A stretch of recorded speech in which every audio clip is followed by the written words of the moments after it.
Hello everyone and welcome to the GMS Magazine channel.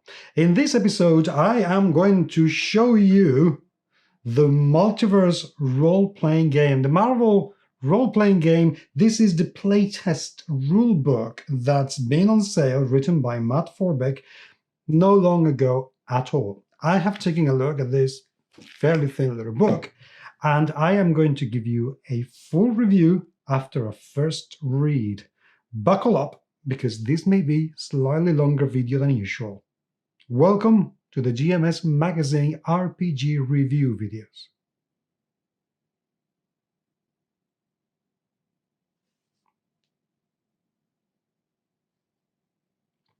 And now I can do that.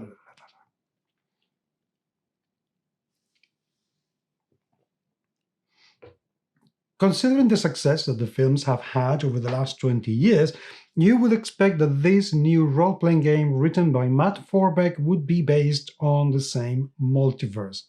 I reckon they're trying to go a little bit further than that, though, by reading what I have read thus far. But you will be the judge of this. This is not a full game. This is the playtest.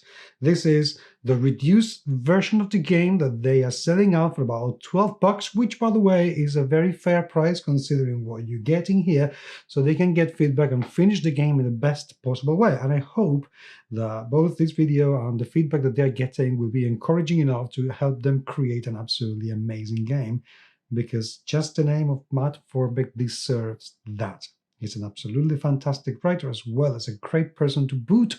So yeah, all success is deserved. However, we also have to say that an awful lot of people yearn for the yesteryear game from West End Games in the 80s that is still very, very much cherished, and people still bemoan the game that Waste Productions launched a few years ago, and for reasons that I will never fathom, people hate it so much. Why? It's a great game. It may not be what you expected, but seriously, the only thing that game lacked was the character creation. But otherwise, yeah, that was a really solid game. But this is not about the past. This is indeed, my friends, about the present. And by the way, if you see me looking inside, sometimes it's because I'm trying to handle and manage all the cameras by myself, because my husband is not with me today. So forgive me if I'm looking inside from time to time. Anyway, mostly you're going to see this from now on, because this is what I want to talk to you about. So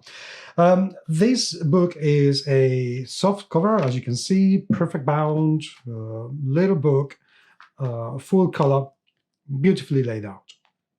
And it has around 120 pages, give or take. So what do we get in here? Let's take a look first of all at what the layout of the book is like.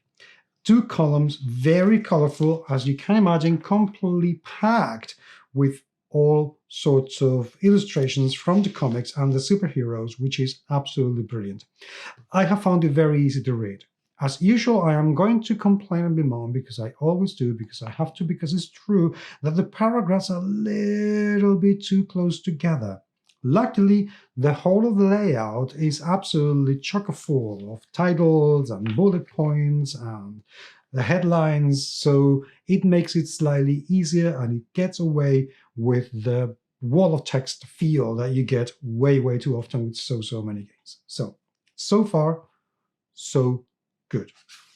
In these playtests, which, by the way, is very close to being a full game, there are a few things missing here and some things that I hope will be added later on in the full game.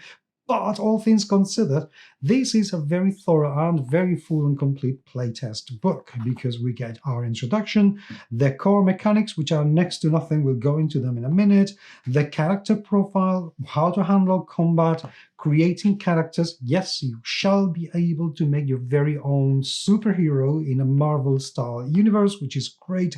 Some archetypes, backstories, the powers, which is lacking thus far, but promising as well. Some Marvel heroes, the role of the narrator, and a very quick, short adventure. So you really literally get everything you could need for a game. Good. because that means that you're not wasting your money. This is actually something you can use. So, introduction. Let's go for it. Okay, in the introduction, we are going to get the standard of role-playing what? Yeah, we need somebody to explain to people what a role-playing game is. You may not because you're experienced, but this is not a game designed, as you will see why, just for experienced players. This game is aiming to get people who are getting now into the MCU and bring them into role-playing games and the Marvel Universe. So it begins from the very, very beginning. The game plays with 3 dice. 3 d6s, in fact, so it's a fairly easy thing. They recommend that you have 2 dice of the same color and 1 of a different color, and that is going to be the Marvel dice. Why is the Marvel die? Because when it rolls a 6, which when they get sold in stores, it will have a Marvel instead of a 6, things happen. We're going to take a look at them in a minute, but things happen. As well as when you roll a 1 in the die, also things can indeed happen a lot. It's very hot, so forgive me. No, it's not sponsored this show by this, by any means. So, some rules on playing safely. At the end of the day, to be honest, this game, I think it's a very good idea that this is played safely for several reasons. Firstly, because there's going to be an awful lot of superheroic violence, and that needs to be handled, and it needs to be agreed to what degree this violence is going to happen.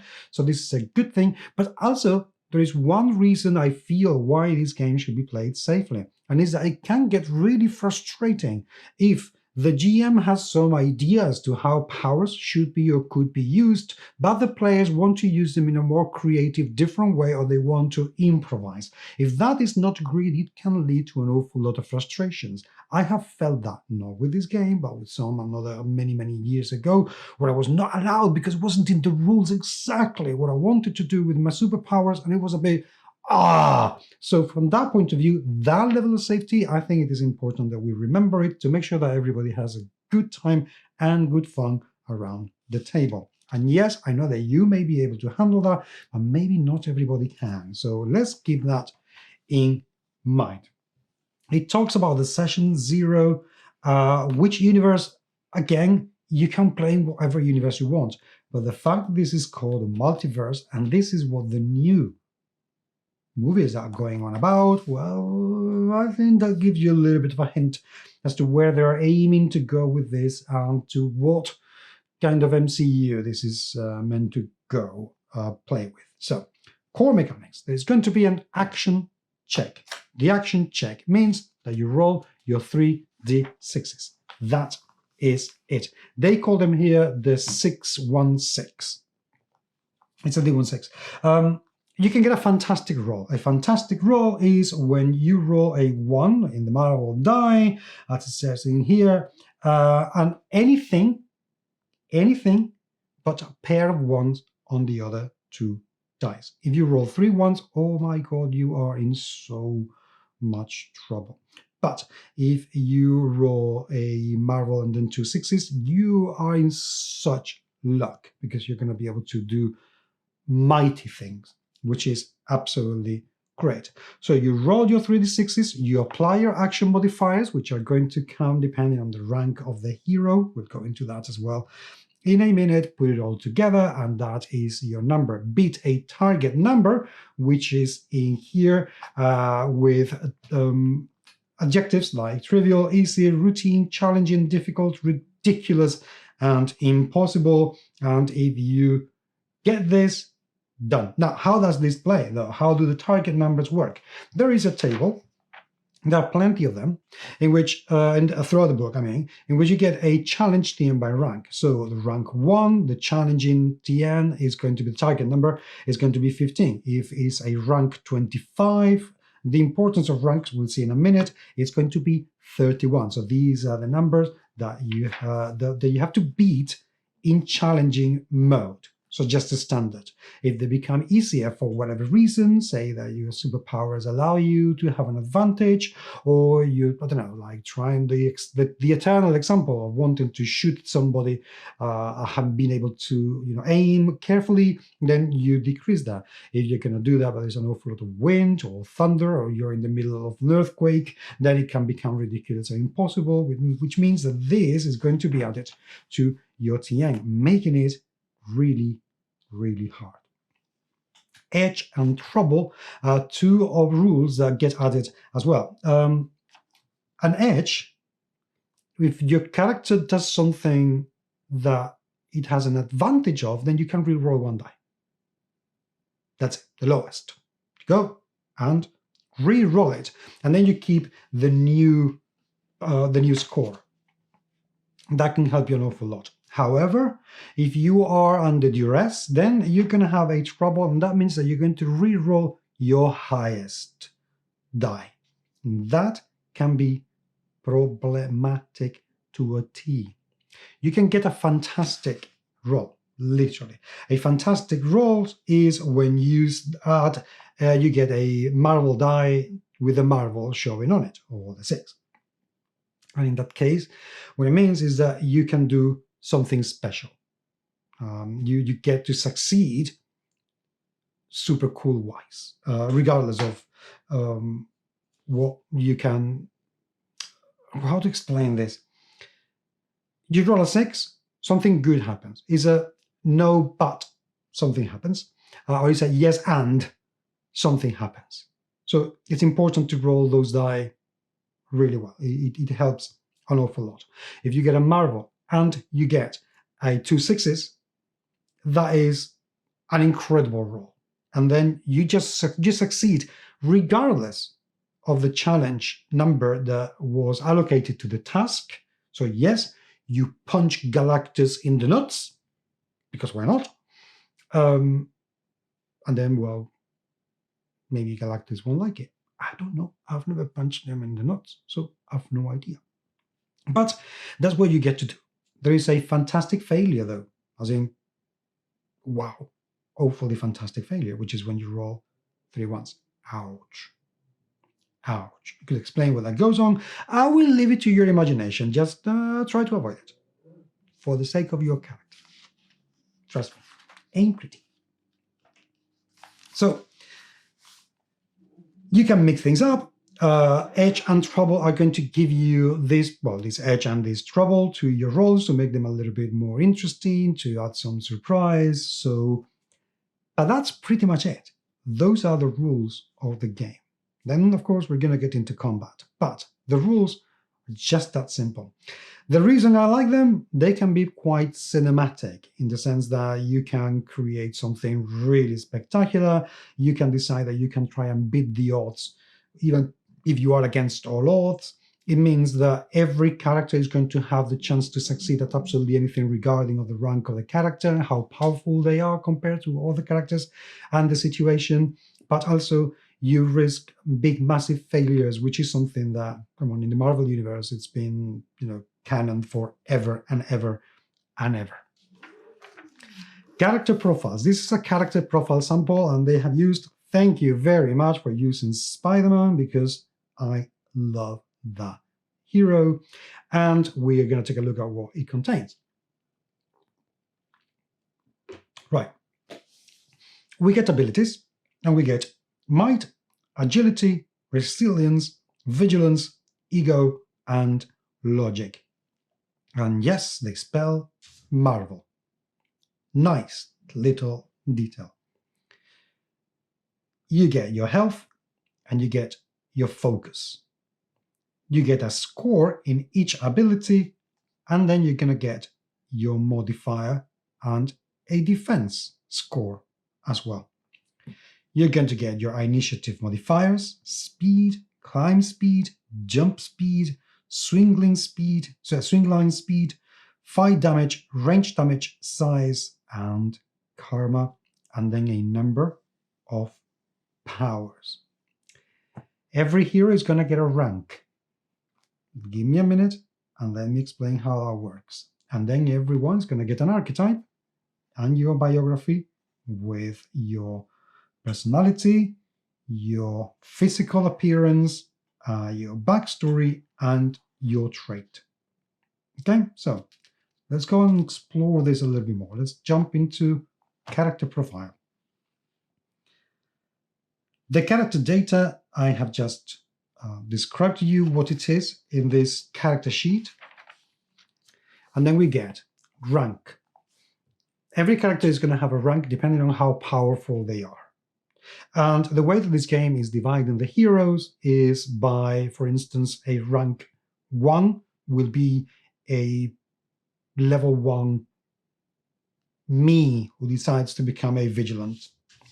Between 1 and 5, 1 and 7, those are the heroes that could protect perhaps a small borough of a city, say like Punisher, who can protect Hell's Kitchen, for example.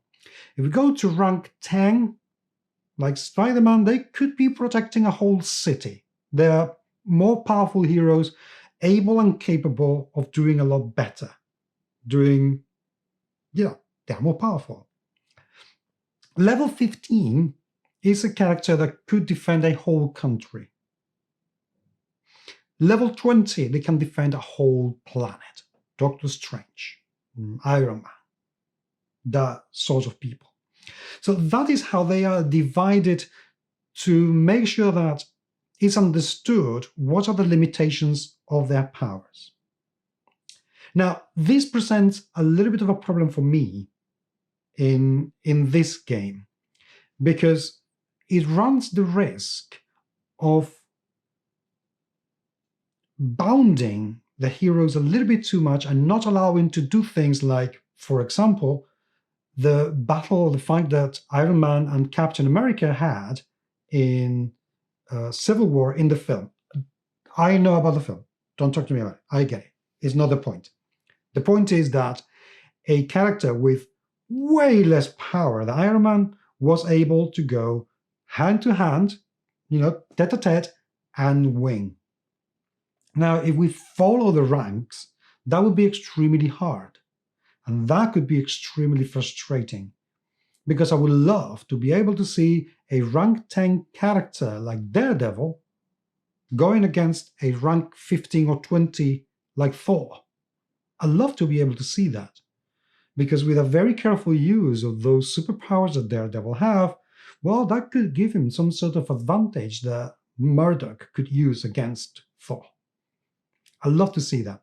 Dividing the characters by rank in that, no, it's a 10 and you can only defend the city is a bit, So it's going to be down to you thus far, and I'm talking about the playtest. It may be different in the final book, but it's going to be down to you, the players and the GM, to discuss how you want that to go. Simple as. So we have to keep that very much in mind. That is the rank. Then you get the archetypes. Archetypes are the kind of heroes that you're going to have. So we're going to get the blaster, bruiser, genius, polymath, protector, and striker. Yes, blaster is somebody who blasts things, like, I don't know, Cyclops. A bruiser, the Hulk, the Thing. Genius, well, I am not going to patronize you by telling you who's a genius. Polymaths, funnily enough, Iron Man and Spider-Man are polymaths, because they're good at absolutely everything. And even though they are, it's very much behind the screen. Peter Parker is a genius who invented, it's web. And Iron Man invented, Tony Stark invented Iron Man, but yet they're better known for being Iron Man and Spider-Man, not for being geniuses. Debatable with Tony Stark, but never mind that. A protector, like Doctor Strange, the Invisible Woman, strikers, the Devil, Electro, Iron Fist, Wolverine. They give you good examples for each, so you can get a very good idea as to who they are. They've also had a good sense of using very well-known characters, so that makes it a lot easier to identify. And then, ability scores. We get the might, which is strength. That's it. Physical strength. Agility, hello. Resilience, that's how strong, how able to withstand damage you're going to be. Vigilance, this is going to be your perception, awareness in general. Ego is your self-confidence, your ability to remain calm under lots and lots of pressure. Logic is going to be, well, your intelligence pretty much. And then you get your ability scores and your defenses, which are based on the character archetypes. Health is that the number of points that you're going to have are going to get subtracted when you get hit. And focus is your capacity for concentration and willpower. So some magical powers may work like that, psionics may work like that, etc., etc. And then you get a few points of karma. Karma points are things that are little points that you can use to gain an edge on a roll.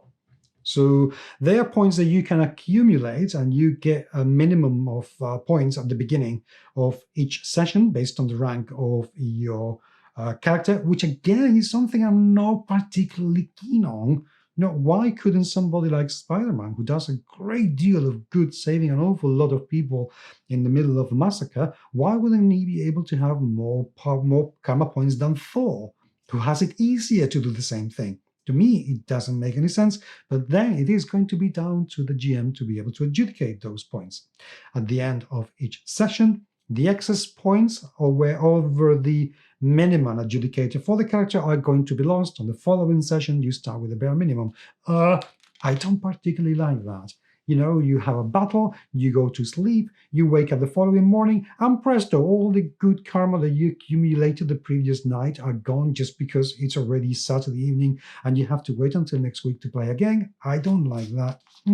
So I shan't be doing that. You get an initiative modifier. Hello. Yes, that's what you add to your roll when you want to know if you're going to act before somebody else.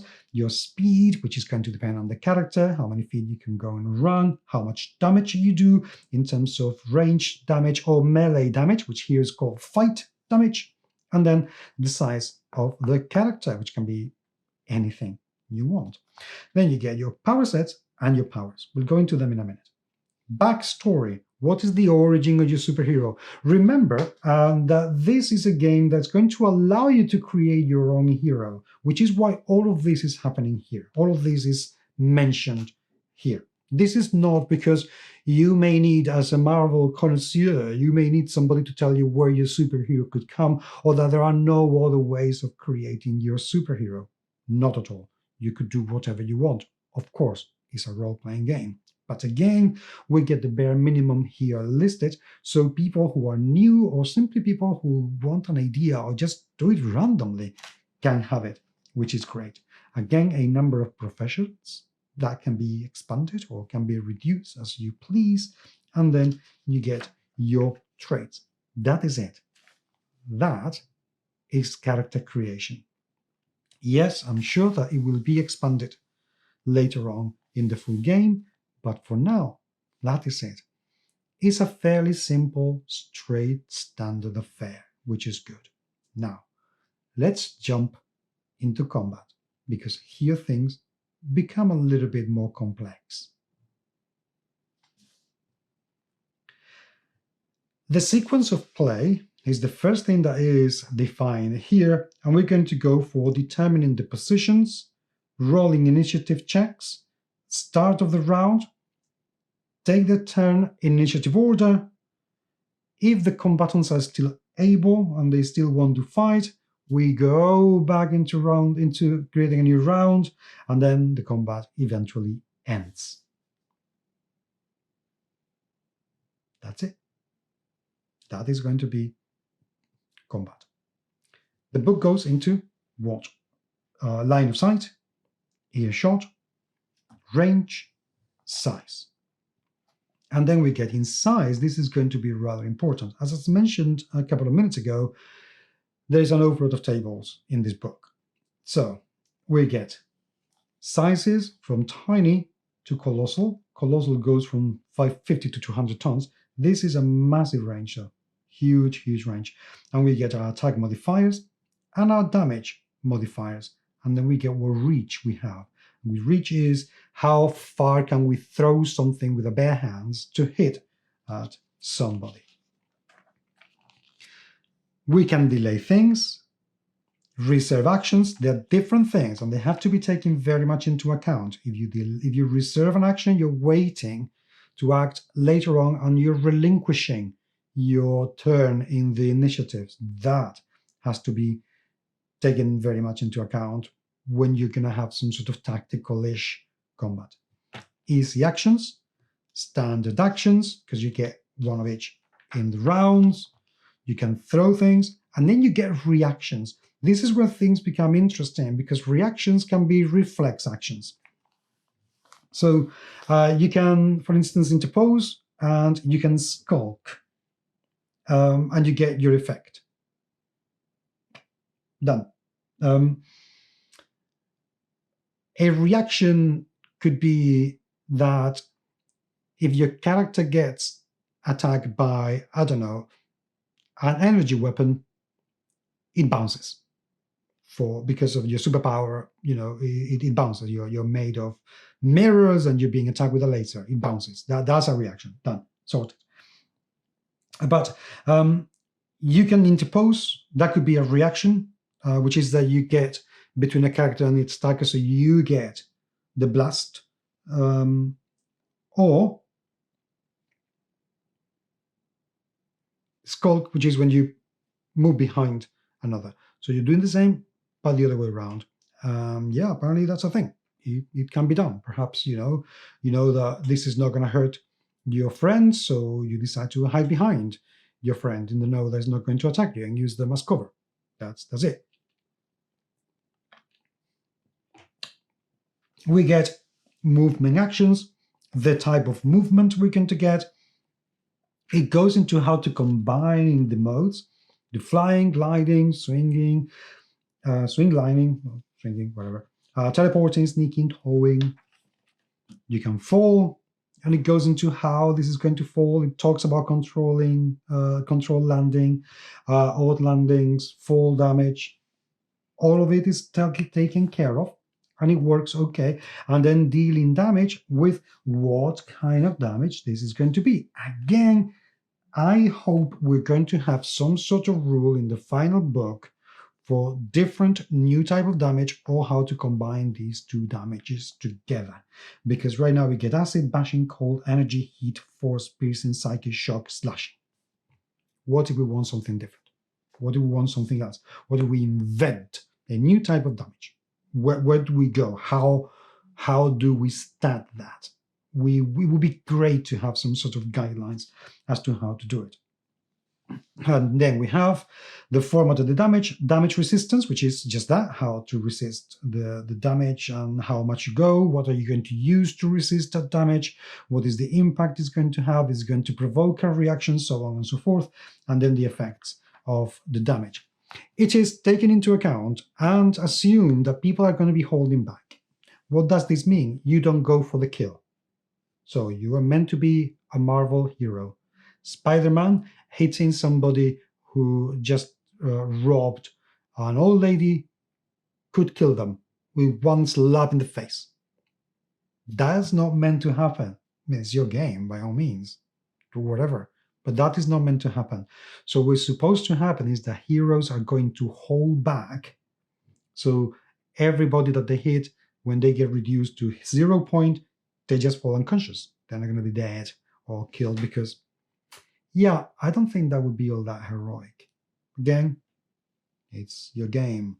With weapons, we have the same thing. With guns, we assume that the bullets that are going to be used are non-lethal. I know what you're thinking. Punisher. Well, there we go. Again, it's your game. You do whatever you want. We get rules for healing. And we get, I like how people can get demoralized. This is important. To be able to suffer this psychological damage of not knowing if you're going to be able to do it, that is quite a thing in the Marvel universe. It's been like that forever. Come on, Spider-Man's been fighting with that.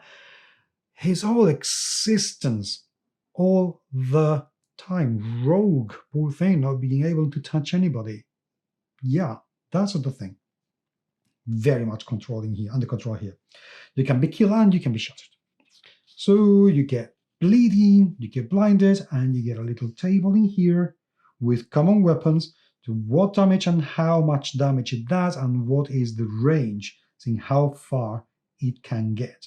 We get reach, which is melee, essentially, and then we get pistol, rifle, shotgun, and submachine gun. Yes, we need more of these. Definitely more of this. We get deafened, demoralized, grabbed, grabbing, paralyzed, pinned, and prepare. We get rules for proning, for being shattered, for sneaking, for being stunned, for being surprised, and for being unconscious. And there are two different things. You can get knocked unconscious and can be awakened by an ally. This cannot be done during combat. And then any conditions of power the character was maintaining or sustaining are immediate, and immediately they cannot take any actions. I don't know why these two are not together, but there we have them. Objects. Yeah. Oh yeah. Take a van, throw it against some enemies. Satisfaction. Hello, that's pretty cool. And you get some rules in here. There you go, I'll show you. The table has to what object size, the rough mass, the attack modifier, the damage modifier, the health and the target. There you go. You have rules for improvised weapons, making holes, plowing through objects, and there's a very cool thing, and you can plow through buildings with things.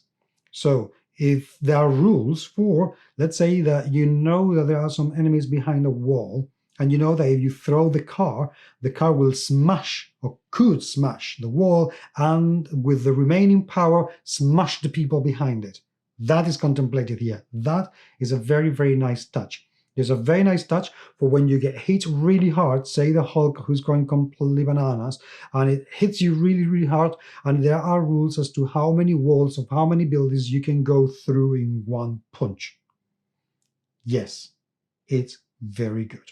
That I liked quite a lot. And that's here in making holes and plowing through objects.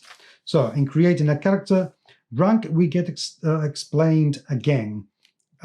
How powerful can a character be? And this is something that should be discussed before starting the game.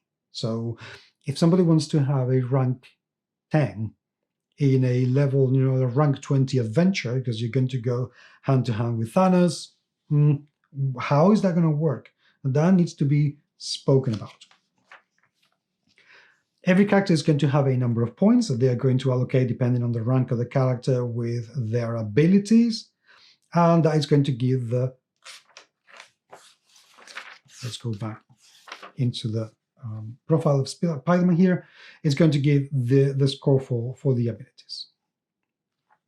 That's it. So if it was a level 20, then the scores would be different because they will be allocated, different. So rank 1, you get 5 points. Rank 10, you get 23. Rank 25, you get 31 points to allocate among your abilities, which is not bad at all. You can lower your abilities below maximum to get some advantages, but there are limitations to that. The backstory and traits, well, it's just a backstory, but we're talking about the Marvel Universe. Backstories are really important. Who the character is, where he come from, what are the motivations to be a hero, that really matters. So I reckon this is something that we need a little bit more expanding on, and to get used to the idea that this is the kind of game where having a good backstory is actually very, very important. What kind of powers, and then the rest of the scores. We are taught how to use our health, our focus, our karma, our initiatives, so on and so forth. We get examples throughout the book, which is great, is excellent. So all the scores, we get into the character data, what's the high concept of the character, into the real name, the code, the concept, gender, height, weight, occupation, teams, personality, so on and so forth. Now, when we go into the archetypes, we get into the archetypes, and that gives us some might, agility, resilience, vigilance, ego, logic, fight, damage, range, damage, health, and focus through a table. In here, does that remind you of another game? I thought it might. There are a few hints like that throughout. Same for the Bruiser, the Genius, the Polymath, the Protector, and the Striker.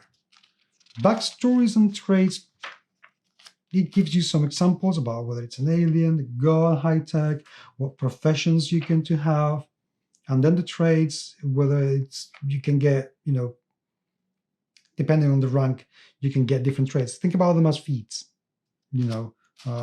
with things that you would be able to do to help you throughout the game. There are a fair number of them. I reckon we will see a lot more in the final book. And then we go on to the power. Now, this is an interesting one. Powers are divided in power sets. So, each one of those is going to have a number of things. So cybernetics is going to have a number of cybernetic things, blades, so on, battle suits, firearms, energy control, etc. Now, why is this important? The powers get where the powers set it belongs to, what are the prerequisites, what are the actions that you must spend to use the power.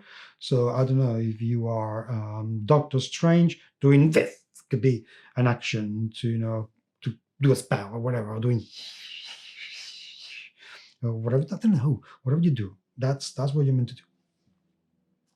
What is the trigger? What is the duration? The cost, if it has any. Like for instance, Peter Parker's webs would have a cost of web fluid.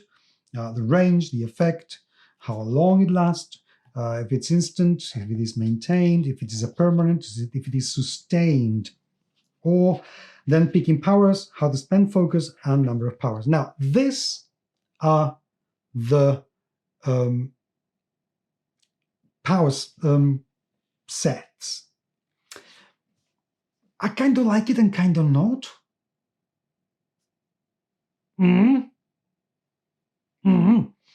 I kind of like it because it makes it very clear if you have a battle suit where you can go, what sort of things you can advance and make it easier, what are the prerequisites. So it helps. You know that you can have Mighty 1, and to get Mighty 4, you have to go through everything. It helps a great deal to know where you are going with these power sets, and there are a lot of them. There will likely be more in the final book, but these are what we have in this book. And the reason why I like them is because it makes it very clearly obvious where you can go, which is good. The reason why I don't particularly like it is because there is thus far no way to actually mix in both. I'm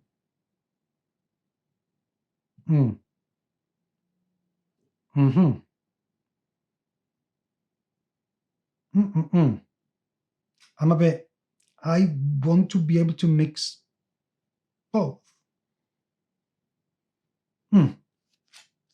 Easily.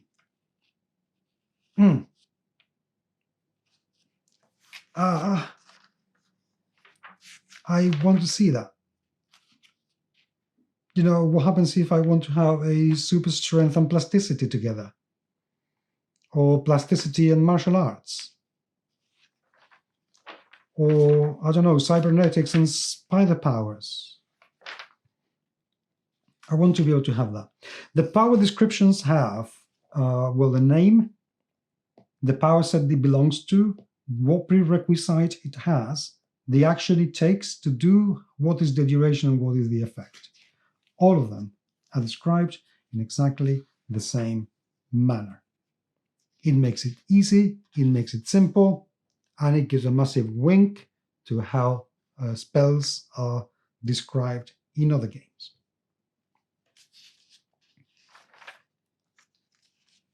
There are enough powers in this book to make sense. And enough powers to be able to create full characters. The whole shebang. So there's a little bit for everything. The powers are good. I really like them. Again, I hope there is a way that it makes it very clear how to mix powers within kind of power sets. For example, there is a power in which you can create a gush of wind to blow people away. That is the kind of power that Storm would have.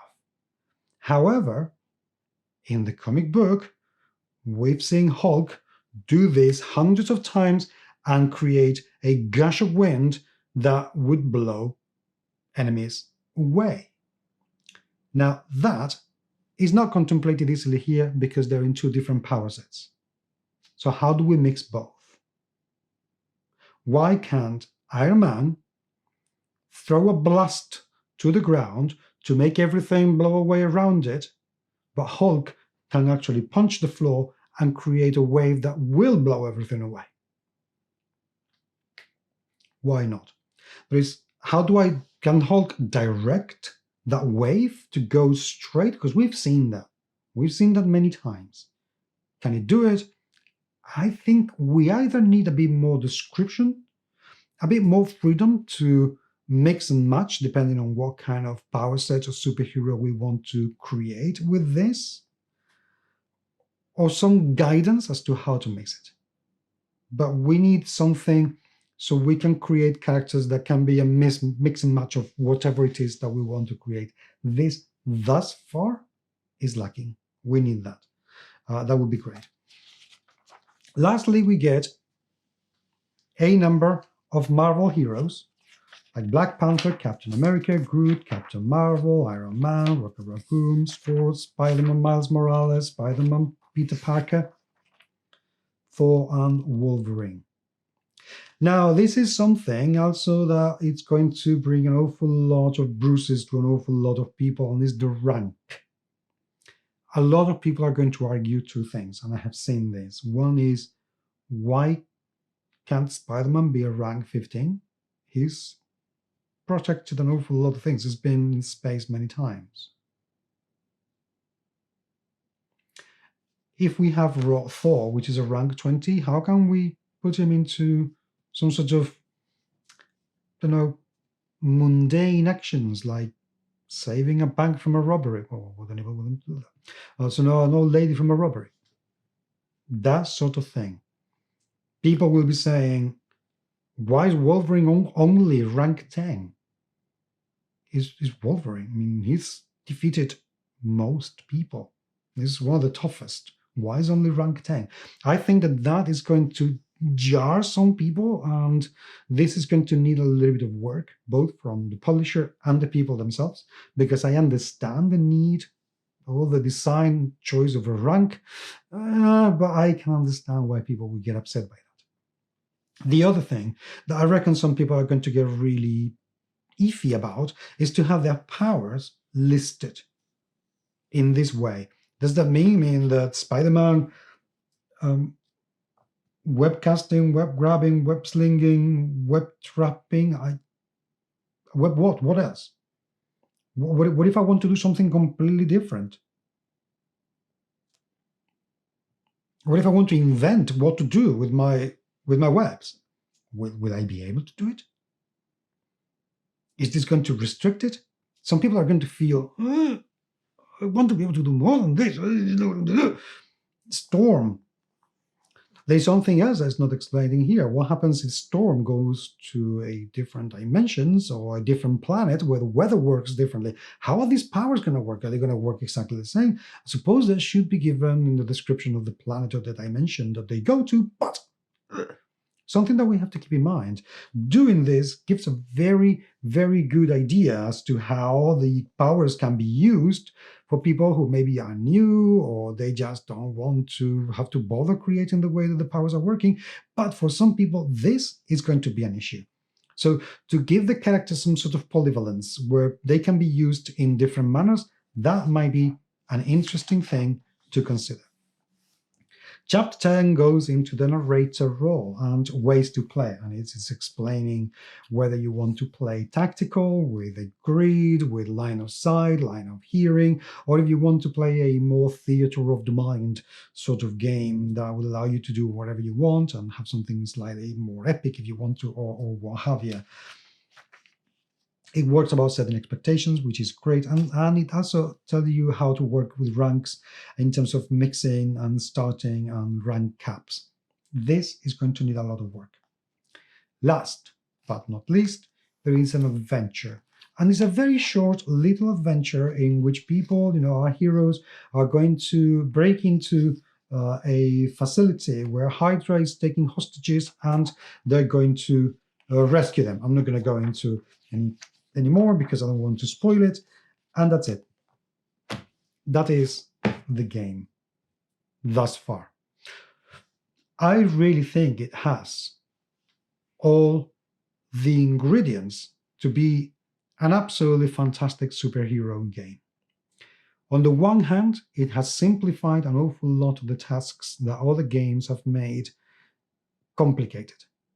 Wild Talents, Mutants and Masterminds, they're fantastic games, great systems, love them, but creating that character makes it really hard because you have to choose whether you're going to be a defender. If your powers get a defender rank straight, they're going to work in one way. If it is the offensive, then they're going to work in a different manner.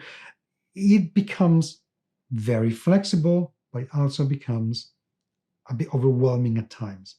This gets rid of that. But then on the other hand, there are no easy, obvious ways to do with these characters what you are able to do with Mutants and Masterminds or Wild Talents too. And that is important. It would be great to be able to have something that helps the character push beyond what they can do normally, even if it is at a cost.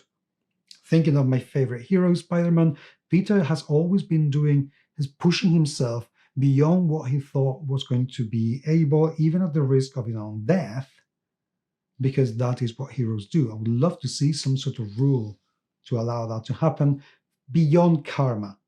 Karma gives you an edge to do something, but I want to see something else. What is going to make these heroes truly heroic? Because that should not be their superpowers. Their superpowers are just the tools, so they should be the tools to help them do a job. But what's going to make them truly heroic, that's never been the powers in the Marvel's universe. It's been the personalities. It's been that drive to do what the superhero is meant to do. I need to see more of that in this game. As I feel in places wants to be a bit for everything and everyone. What does this game want to be? Does it want to be tactical? Does it want to be the theater of the mind? Where do you want to go? Because if you want to go through both, then I need to know how to run the game differently, and that needs to go into the full game. I need to know proper tactical rules if that's the way it's going to be. But then, is it going to run the risk of becoming a little skirmish kind of game? Which is fine. I have no issues with that. But let me know. And if it is not, then what is the point of including that much data about line of sight and grids and how to use these and how to use that? I think it needs to make up its mind a little bit as to where it wants to go and what kind of game it wants to be. Right now, it's a little bit too open. And it needs to tighten its play style a little bit. But having said that, the fact that it is so approachable, the fact that you can create a character so easily, it helps a great deal. The fact that you can start with a character of a low rank and then through the story help them develop their powers, develop the rank, develop the ability to go into, from mundanity to godhood. That I need to see. That I want to see. I want to see a Peter Parker who doesn't think can take on against one of Galactus's heralds and suddenly doing this massive feat of superpowers that no one, even he thought he had, been able to throw a number of punches in a very, very short period of time to actually defeat. I think it was Starfire, I can't remember, Fuego Estelar. I can't remember, I was reading them in Spanish at the time, I don't know. But it was one of Galactus's heralds, and, Peter just smashed it in a couple of seconds. So many blasts and punches that it fell. And Peter thought, I didn't think I was going to be able to do this. But hooray, I want to see that. And thus far, this is not encouraging me to see that unless I roll the 3 6s, which is like, yeah, not very likely, is it? But I need to see that. So it could be great. It is already good. Don't get me wrong, it is already good. But it needs that little bit extra marvelousness to it. Other than that, I would recommend this if you want to, to be able to play with your favorite superheroes in here. It's, oh, by the way, character sheet is that. Not particularly pretty. And there's going to be an awful lot. And yes, it does remind me of AD&D character sheets. So, a lot of winks at D&D here. Not a bad thing. And I cannot wait to see what else comes from Forbeck's mind.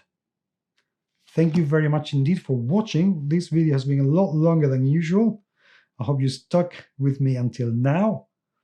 But until the next time, I will talk to you very, very soon. Take care.